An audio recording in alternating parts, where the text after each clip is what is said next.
el día de hoy contamos con la visita al confinario de Marta Romero, una psicóloga entusiasta e implicada en su labor social, ya que ella forma parte del programa Caixa por Infancia, en concreto al subprograma de atención psicoterapéutica, atendiendo a menores, adolescentes y a la vez a sus familias afectadas por la pobreza. Con Marta realizaremos un repaso de muchos contenidos trabajados ya a lo largo de estas 4 semanas, y además nos ofrecerá su análisis ante la situación de caos que hemos vivido actualmente, la cual nos ha dado un golpe de realidad que aún gran parte de la sociedad no sabe cómo afrontar. Con ella intentaremos responder una compleja pregunta: ¿cómo creemos que debe cambiar el mundo? Antes que nada, Marta, darte las gracias por colaborar con el confinario. Nos gustaría saber cómo has vivido tú el confinamiento. Hola, hola a todos. Bueno, primeramente agradecerles el que me tengan en cuenta para formar parte de este proyecto por el cual les felicito. Me parece súper interesante, es algo que llevaba rumiando varias de las primeras semanas del confinamiento. Y bueno, y sin más, me dispongo a contestarles a la pregunta número 1, en la cual les expongo que para mí el confinamiento pues ha sido una experiencia inesperada, como para la mayoría de la gente, ¿no? Algo que nadie se esperaba que pudiera pasar. Y a la vez ha sido pues como una especie de proceso de introspección forzada que me ha servido pues para escucharme y sobre todo para poner orden en muchas esferas de mi vida. En mi caso lo he pasado sola, que también ha sido uno de los retos interesantes. Mi familia ha estado aislada, entonces tampoco tuve la oportunidad y me apetecía afrontarlo de esta manera. Y en cuanto a lo que han supuesto las redes sociales, pues un soporte, un sustento en mis interacciones, por supuesto, y un apoyo fundamental a la hora de sentirme acompañada, ¿no? Pero con determinados momentos de saturación, porque al tener que llevar a cabo mi vida laboral y mi vida social por esta vía, pues habían determinados momentos en los que la saturación estaba presente. Pero bueno, sí que hay que agradecer que estamos en el siglo XXI y que estos nexos de unión nos permiten sobrellevar la situación de una mejor manera. ¿Y la desescalada? ¿Consideras que es una buena solución cómo se está llevando a cabo? ¿Has denotado algún cambio en la sociedad? En cuanto a lo que la desescalada se refiere, considero que es necesaria. Es necesaria el restablecer el contacto, por supuesto, entre las personas. Vale, ¿qué pasa? Que nos enfrentamos a un cambio de paradigma. La situación no es la misma que antes. Existe un cambio político, un cambio económico sobre todo, un cambio económico que repercute en lo social y por lo tanto en lo moral. Y esto pues de manera directa repercute en las emociones de las personas. Yo lo que he observado es a nivel social pues un despertar por un lado en unos sectores de la sensibilidad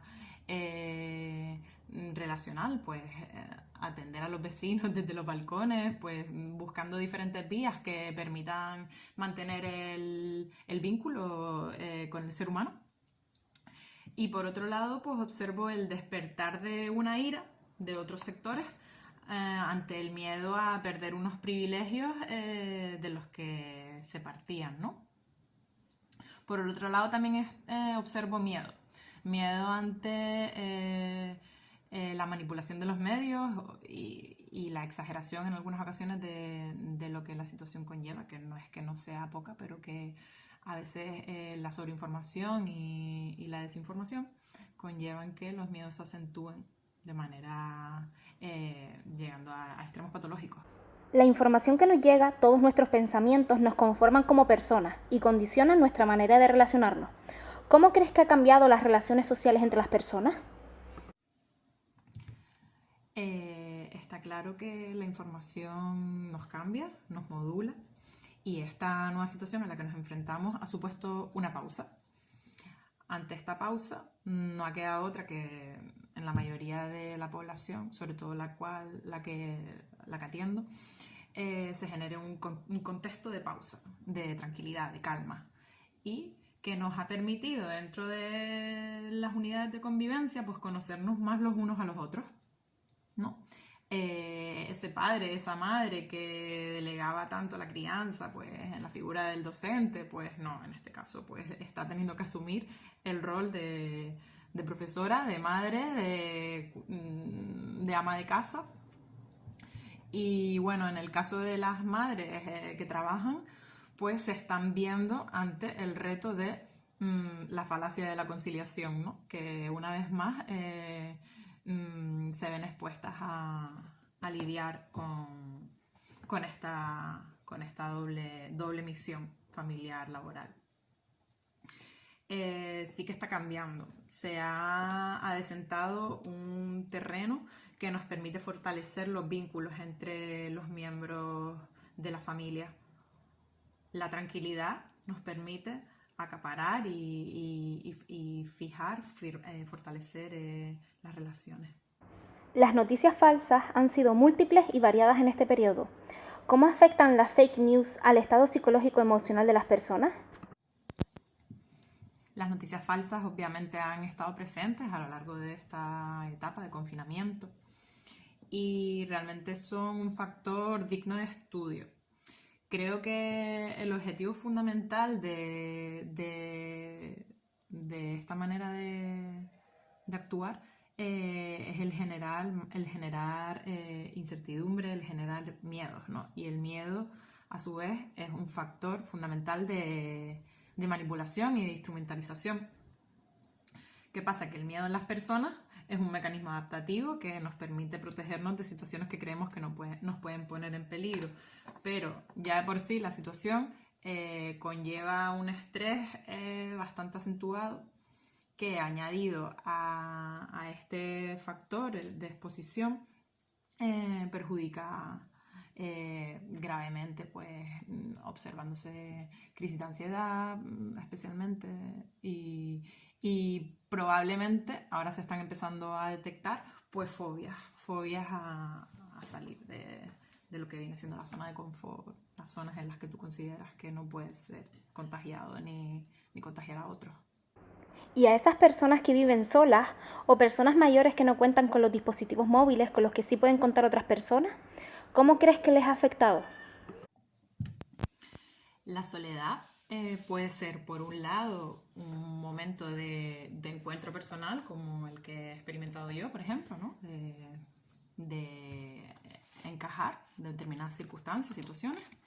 O por otro lado, puede ser un momento en el que se despierten una serie de experiencias no procesadas que con las rutinas y con el estrés diario están totalmente disociadas.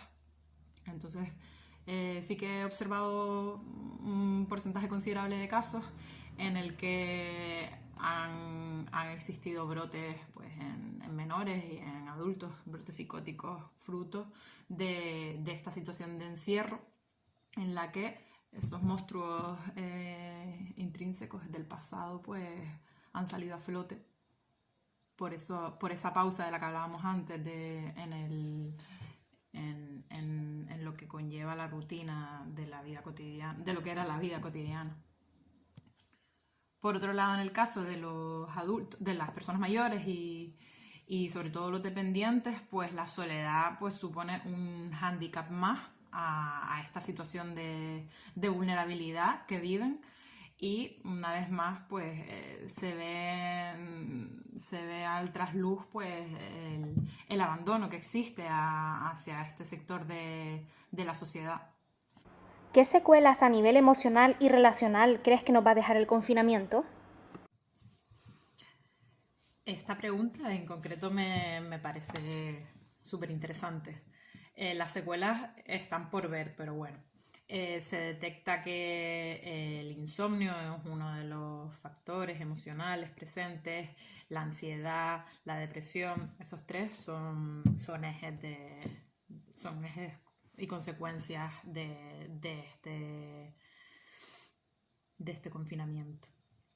Por otro lado, hay que tener en cuenta que personas partían de alguna patología, ya sean, por ejemplo, en el caso del proyecto en el que trabajamos, pues los TDAH y los TGD, personas con TGD y personas con TDAH, pues han dispuesto de unas medidas específicas para poder sobrellevar la situación.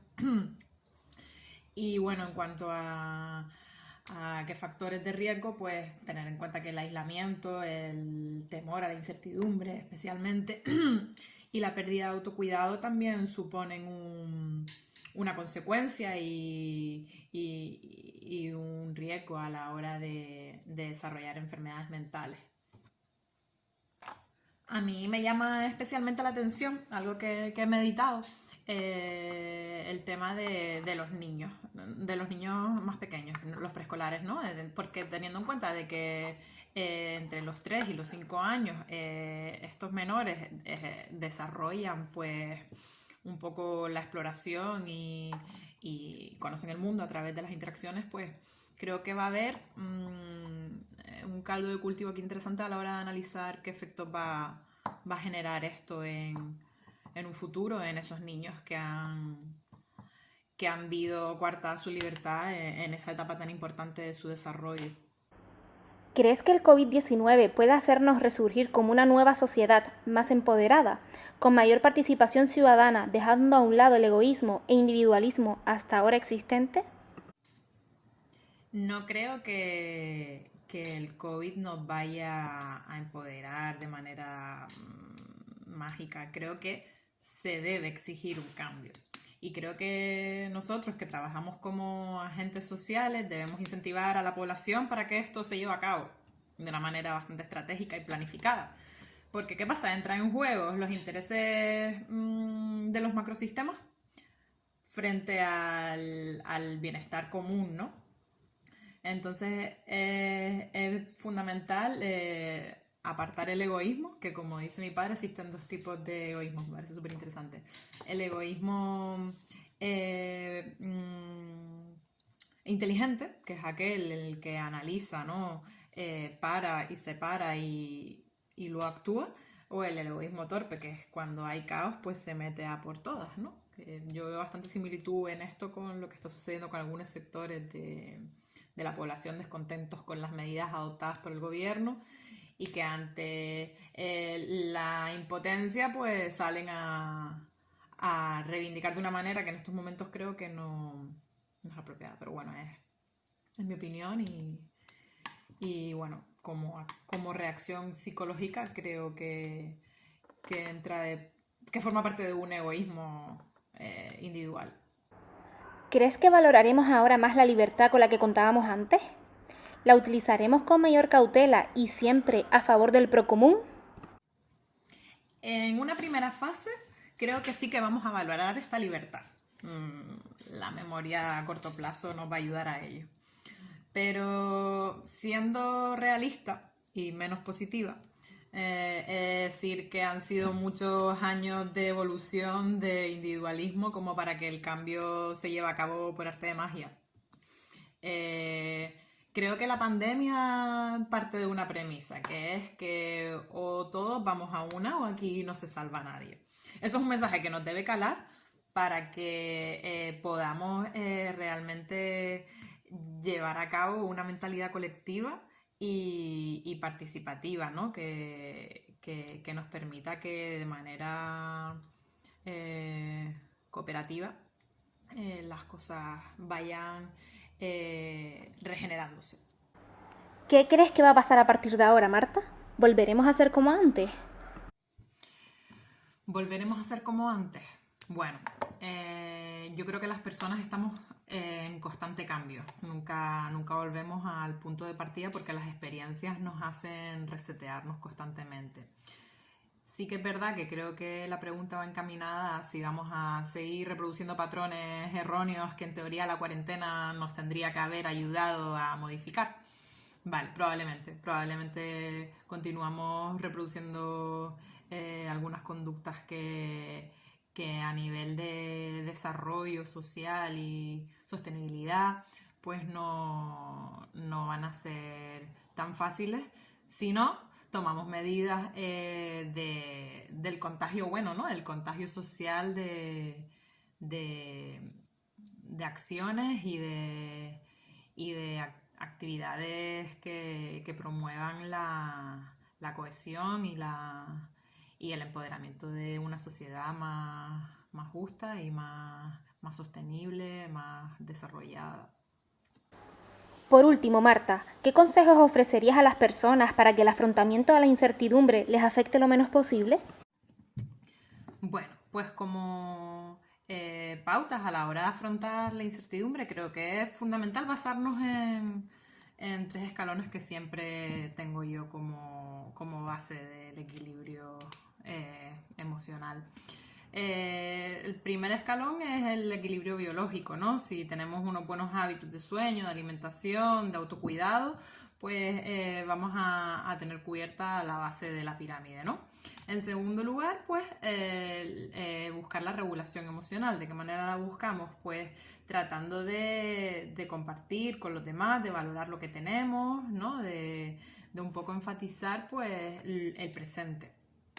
Y como tercer escalón, lo conductual, ¿no? Si tenemos las dos anteriores cubiertas, pues ya la regulación conductual va a ser mucho más fácil a la hora de plantearnos objetivos, metas y un poco la realización de aquello que queremos desempeñar en la vida. Me gustaría agradecerles muchísimo el trabajo que están llevando a cabo y el tenerme en cuenta desde mi humilde opinión a la hora de aportar mi experiencia en esta era vital que nos está tocando vivir. Un abrazo enorme.